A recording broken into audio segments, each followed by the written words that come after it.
వీరోచితంగా పోరాటాలు చేసిండ్రు.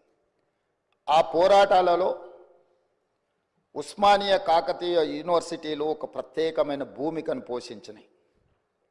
ఉన్నత విద్యలు చదవాలని, తద్వారా తమ కుటుంబము ఆ పిల్లల యొక్క బంగారు భవిష్యత్తు ఉండాలని తండాలలో, గూడాలలో, మారుమూల పల్లెల్లో పేదలు, అత్యంత నిరుపేదలైన బహుజనులు వాళ్ళ పిల్లల్ని ఉస్మానియా కాకతీయ యూనివర్సిటీలకు పంపించడం జరిగింది.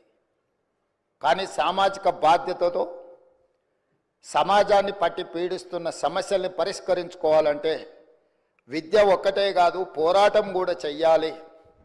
ఈ 4 కోట్ల తెలంగాణ ప్రజల పక్షాన మేము నిలబడాలి అనే ఒక సామాజిక బాధ్యతతోని లక్షలాది మంది విద్యార్థులు ఉద్యమ బాట పట్టిండ్రు అధ్యక్ష. వారి స్ఫూర్తితో 6 దశాబ్దాలు తొలి దశ తెలంగాణ ఉద్యమం కావచ్చు, మలి దశ 1996 తెలంగాణ జనసమితి ఆధ్వర్యంలో జరిగిన మలి ఉద్యమం కావచ్చు, రకరకాల రూపాలలో తెలంగాణ ప్రజలు సందర్భము సమయము వచ్చినప్పుడల్లా ప్రత్యేక రాష్ట్ర ఆకాంక్షను వెల్లువెత్తుతూనే చూపించిండ్రు అధ్యక్ష. కానీ వివిధ కారణాల చేత వాయిదాలు పడుతూ వస్తున్నప్పుడు ఇక ఎలా అయినా సాధించాల్సిందే, చివరి రక్తపు బొట్టు వరకు, ఆఖరి శ్వాస వరకు తెలంగాణ సాధించడం కోసమే సమిధలైనా పర్వాలేదు అని చెప్పి ఆనాడు యువత ఈ రాష్ట్ర సాధనకు ముందుకు వచ్చి ఓ శ్రీకాంతాచారి, ఓ కానిస్టేబుల్ కిష్టయ్య, ఓ యాదయ్య, ఓ ఈశాన్ రెడ్డి, ఎంతోమంది విద్యార్థులు ఉద్యమకారులై ఆకాశంలో తారా జువ్వలై వెలిగి ఈ తెలంగాణ రాష్ట్రాన్ని సాధించాలన్న పట్టుదలతో అమరులైన అధ్యక్ష.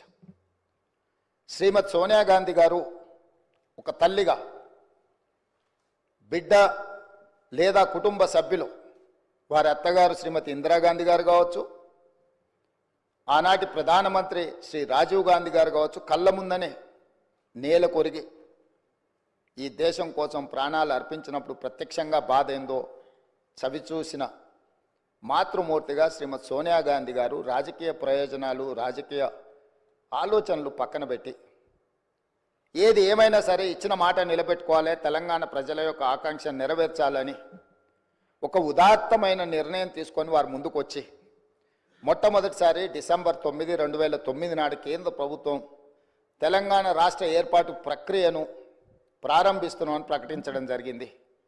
ఆ తర్వాత చాలా అవాంతరాలు, ఒడిదుడుకులు ఎదురైనా వారు తెలంగాణ రాష్ట్రాన్ని ఇవ్వడం జరిగింది.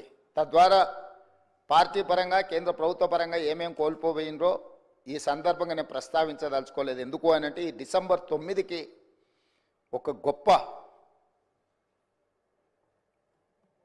అంశము ఉన్నది కాబట్టి రాజకీయాలను మిగతా 364 రోజులు మాట్లాడుకోవచ్చు, ఈరోజు రాజకీయాలను ప్రస్తావించవలసిన అవసరం లేదన్న ఆలోచనతోటి తెలంగాణ ఉద్యమ సందర్భంగా రకరకాల సంస్థలు, రాజకీయ పార్టీలు వాళ్ళదైన నమూనాలో తెలంగాణ తల్లిని స్ఫురించే విధంగా వారు కొంత కార్యాచరణ చేపట్టిండ్రు.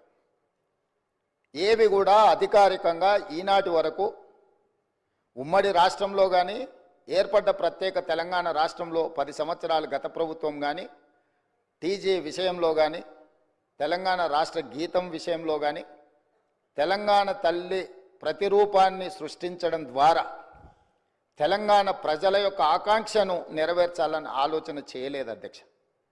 ప్రజలెన్నుకొని ప్రజాప్రభుత్వం అధికారంలోకి వచ్చిన ఎంబడే ప్రజల ఆకాంక్ష మేరకు పనిచేయాలని టీజీని పునరుద్ధరించుకోవడమే కాదు, ఆనాడు ఉద్యమ సందర్భంగా బండ్లపైలనే కాదు గుండెలపైన రాసుకున్న టీజీని పునరుద్ధరించడం ద్వారా తెలంగాణ ఆత్మగౌరవ ప్రతీకగా టీజీని ఈరోజు మనం రాసుకుంటున్నాం గొప్పగా.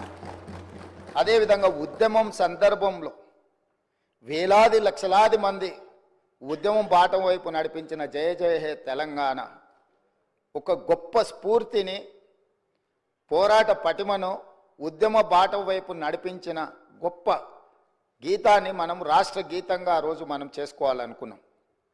కానీ 10 సంవత్సరాలు తెలంగాణ రాష్ట్రానికి అసలు రాష్ట్ర గీతమే లేకుండా పోయింది అధ్యక్ష. అందుకే తమరు స్పీకర్గా బాధ్యత చేపట్టిన తర్వాత, ఈ ప్రభుత్వం ఏర్పడ్డ తర్వాత దశాబ్దాల కాలం పాటు త్రిలింగ దేశం నుంచి తెలంగాణ రాష్ట్రంగా అవతరించిన తెలంగాణకు రాష్ట్రీయ గీతం లేకపోవడం ఒక లోటుగా భావించి ఆ జయ జయ హే తెలంగాణ గీతాన్ని రాష్ట్ర గీతంగా మనం ఈరోజు పొందుపరుచుకొని ఏ శుభకార్యం మనం చేపట్టినా, రాష్ట్ర ప్రభుత్వ అధికారిక కార్యక్రమాలు చేపట్టినా జయ జయ హే తెలంగాణను పాడుకుంటూ ఈరోజు మనం పనిలో ముందుకు సాగుతున్నాం అధ్యక్ష. అదేవిధంగా 10 సంవత్సరాలు గత ప్రభుత్వంలో తెలంగాణ తల్లి ప్రతిరూపమే అధికారికంగా లేదు అధ్యక్ష. ఒక లోటు. ఈరోజు మన ప్రతీక, మన భావన, మన ఆలోచన, మన ఆత్మగౌరవం, మన అస్తిత్వం ఉట్టిపడే విధంగా చాలామంది తెలంగాణ ఉద్యమంలో పాల్గొన్న ఉద్యమకారులనే కాకుండా కవులను, కళాకారులను, తెలంగాణ సంస్కృతి పట్ల అంకిత భావంతో పనిచేసిన వాళ్ళందరితో చర్చించి చర్చలో 2 అంశాలు ప్రస్తావనకు వచ్చినాయి అధ్యక్ష. ఒక అంశం తెలంగాణ దేవత, రెండవ అంశం తెలంగాణ తల్లి.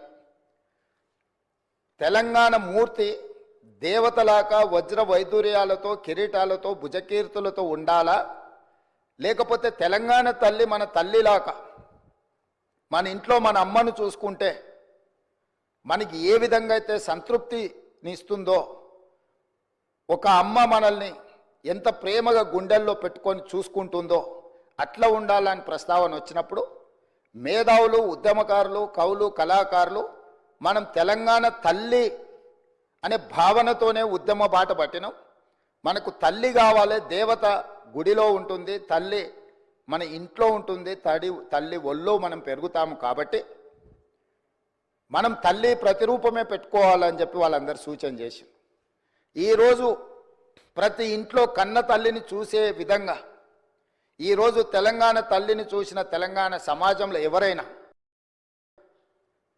అది తమరు కావచ్చు అధ్యక్ష, నేను కావచ్చు, లేదా మా శాసనసభ్యులు ఎవరైనా, ఈరోజు సభలో ఉన్న ఏ సభ్యుడికైనా తెలంగాణ తల్లిని చూస్తే సొంత మాతృమూర్తిని చూసిన ఒక గొప్ప అనుభూతితో తెలంగాణ సంస్కృతి, సాంప్రదాయాలు, అస్తిత్వం